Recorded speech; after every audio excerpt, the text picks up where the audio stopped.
Hello Magic Makers, welcome to Storytime with Mombierella. This is a young adult fiction and may be inappropriate for some younger audiences.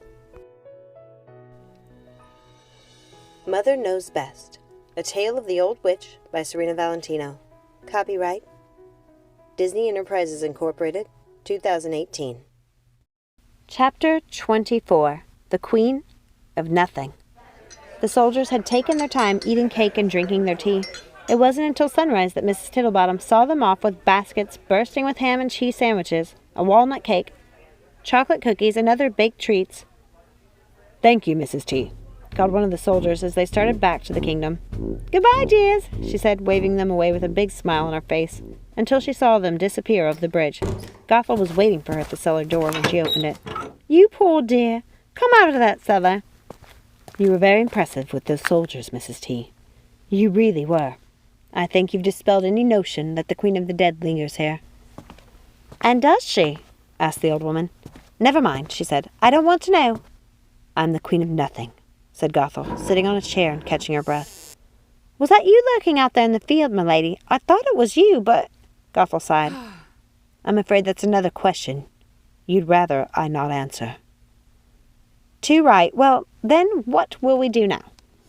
she asked, getting fresh teacups from the shelf and taking out the tea tin. "I'm going to take the flower back. I'm going to the kingdom. I'm going to sneak in the castle, and I'm going to take the flower back." "After all this? After letting them take it, you're going to go right after them and take it back? I'm sorry, milady, but you're batty." "We've come to a point where you're either going to hear the entire story, or you agree to trust that I know what I'm doing and not ask me any questions. We can't have it both ways." "Even if you do steal it, what makes you think they won't just come back here looking for it?" "And bother the sweet little old lady who sent them home with half the larder?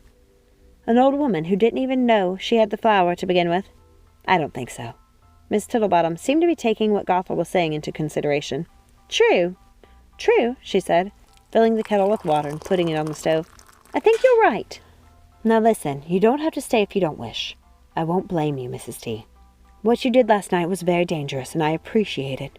I really do. So if you're uncomfortable with what I'm about to do, I completely understand. Just do me this one favor.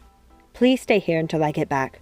You're free to go after I return if you're afraid the soldiers will put it together that it was me who took the flower." "Has this to do with what you have hidden down in that cellar? Do I want to know what it is?"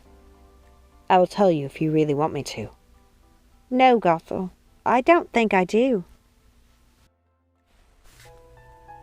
Thank you so much for listening. Please remember, like, subscribe, ring that notification bell, share with a friend, comment down below. And remember, let it go and keep moving forward. Have a magical day. Bye.